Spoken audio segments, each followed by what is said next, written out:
राहुल गांधी यात्रा कर रहे हैं। यात्रा के बीच में इस तरीके के आरोप भी लगे कि प्रधानमंत्री मोदी पर अभद्र टिप्पणी की गई। चर्चे में आए कांग्रेस और बीजेपी में लड़ाई चल रही है, दोनों ही चर्चे में है, कांग्रेस खूब चर्चे में है।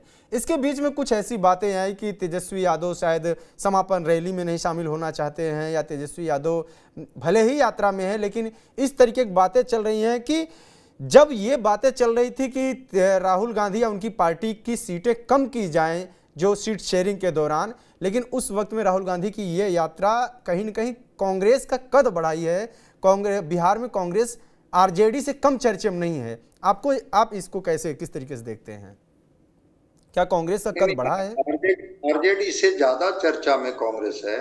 जो कांग्रेस का झंडा कई वर्षों से बिहार में नहीं दिखा था, वो कांग्रेस के झंडे अब दिखाई पड़ने लगे हैं हर शहर में। कांग्रेस का एक पुनर्जीवन मिला है इस यात्रा के बाद। और राहुल गांधी जो लगातार बिहार को साध रहे हैं, चाहे वो संविधान बचाओ यात्रा हो, चाहे इनका रोजगार यात्रा हो, चाहे अभी वोट अधिकार यात्रा हो, ये सबके बहाने एक जमीन पर उतर के राहुल ने अपनी ताकत, अपनी जमायत, अपनी क्षमता को बताई है।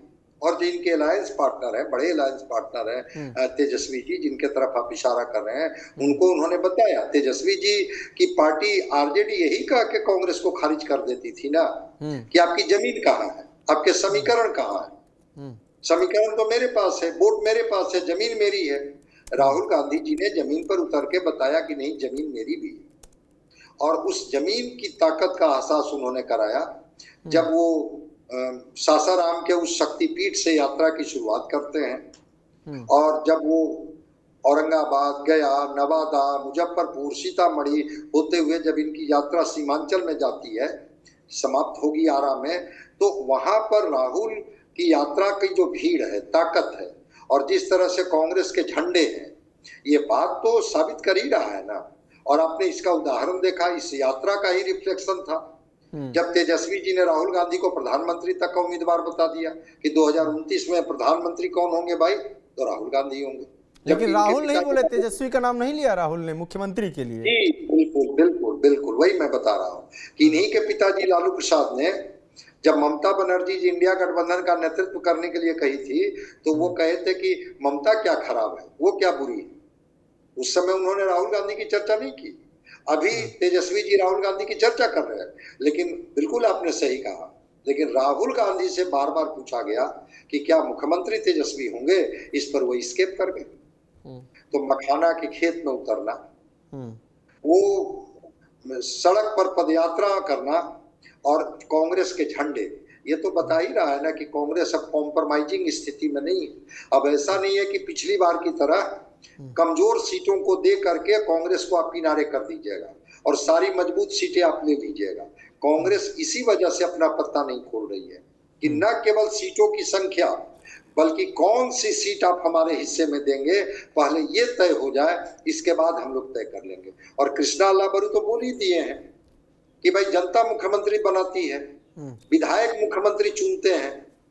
तो छायावाद में कांग्रेस बात कर रही है और तेजस्वी जी सीधे सीधे बोल रहे हैं कि राहुल गांधी 2029 में प्रधानमंत्री होंगे। तो कांग्रेस किस तरह से आपको मजबूत दिख रही है बिहार में, ये तो इस दो बयान से ही आप समझ जाइए। लेकिन कुछ पॉलिटिकल, कुछ जो राजनीतिक जानकार हैं, उन लोगों के बीच में इस बात की चर्चा है कि राहुल गांधी यात्रा कर रहे हैं, नए नेता खड़े कर रहे हैं, कन्हैया कुमार और चाहे तो पप्पू यादव हों, इस तरीके कुछ नेताओं को भी खड़ा कर रहे हैं और एक दबाव बना रहे हैं आरजेडी पे, ताकि ये छवि हटे कि आरजेडी के पीछे लग्गू हैं। लेकिन ये कहा जा रहा है कि इसका फायदा ज़्यादा मिलेगा नहीं है, बल्कि इसका नुकसान आरजेडी को हो सकता है अगर ऐसे दबाव के साथ फिर से एक बार राहुल गांधी या कांग्रेस 90 सीट या इस टाइप का सीट शेयरिंग पे डील कर ले जाती है। तो क्या ये वोट ट्रांसफर करा पाएंगे उन सीटों पर जिन सीटों पर आरजेडी के नेता लड़ रहे हैं? समीकरणों के दृष्टिकोण से राहुल गांधी कहाँ या कांग्रेस पार्टी कहाँ है, इस पर सवाल उठ रहा है। क्या है इस पर आपका विचार?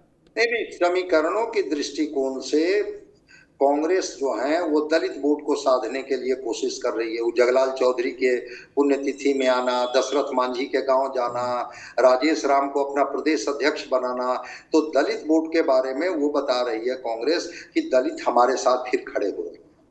मुस्लिम समाज का वोट वो तेलंगाना और कर्नाटक के बाद कांग्रेस का कॉन्फिडेंस बढ़ा है। और दूसरी बात मैं बता रहा हूँ, लोकसभा का एक एग्जाम्पल से आप बेहतर हम लोग इस चीज को रख पाएंगे, व्यूअर समझ पाएंगे। लोकसभा चुनाव में आरजेडी कितनी सीटों पर लड़ी और कांग्रेस कितनी सीटों पर लड़ी। अगर आरजेडी 4 सीट जीतती है तो कांग्रेस भी लोकसभा में 3 सीट जीत जाती है, और पप्पू यादव को जोड़ दीजिए तो 4 सीट। तो 4 सीट पर कांग्रेस भी जीतती है, 4 सीट पर आरजेडी भी जीतती है।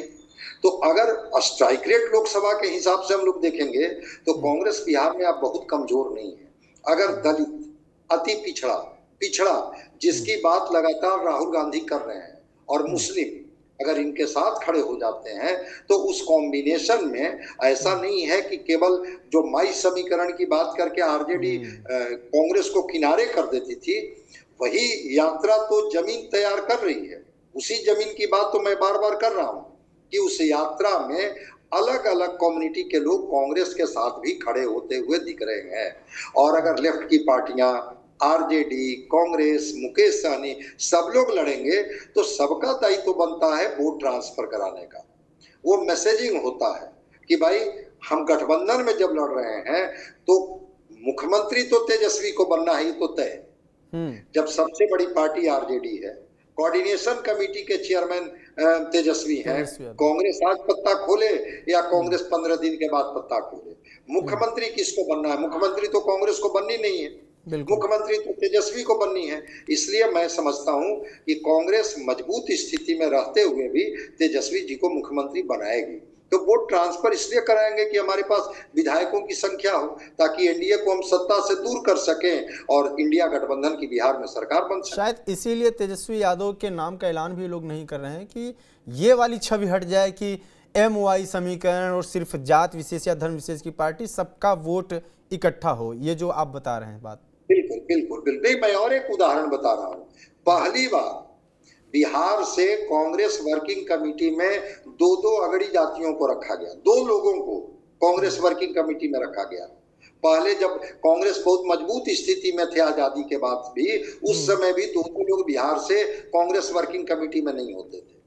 तो अगड़ा को भी साधने की कांग्रेस कोशिश कर रही है, पिछड़ा को भी साधने की कोशिश कर रही है, दलित चेहरे पर भी दाव लगा रही है, मुसलमानों के बीच में भी लोकप्रियता हासिल कर रही है। तो बिल्कुल आपने सही कहा कि माई तक ही अब हमारा गठबंधन नहीं है, बल्कि कांग्रेस ने इसको विस्तार दिया है। इस वजह से हो सकता है यह रणनीति का हिस्सा हो जिसके तहत कांग्रेस अभी मुख्यमंत्री के नाम को लेकर के कोई घोषणा नहीं कर रही। ठीक ठीक। डॉक्टर संजय कुमार, जुड़ने के लिए बहुत बहुत धन्यवाद आपका। बिहार में जो 3 चीज़ें, जिन 3 चीज़ों पे हमने बात किया, उनमें से प्रमुख बात जो ये है कि कांग्रेस काफ़ी चर्चे में है, कांग्रेस बनाम बीजेपी भी हो रहा है। आपने कैसे देखा कि पटना के सड़कों पर लड़ाई भी हो गई, लेकिन इन सब के बीच में जिस बात की चर्चा ज़्यादा है वो यही है कि कांग्रेस कितनी तेज़ी से अपने आप को आगे बढ़ा रही है।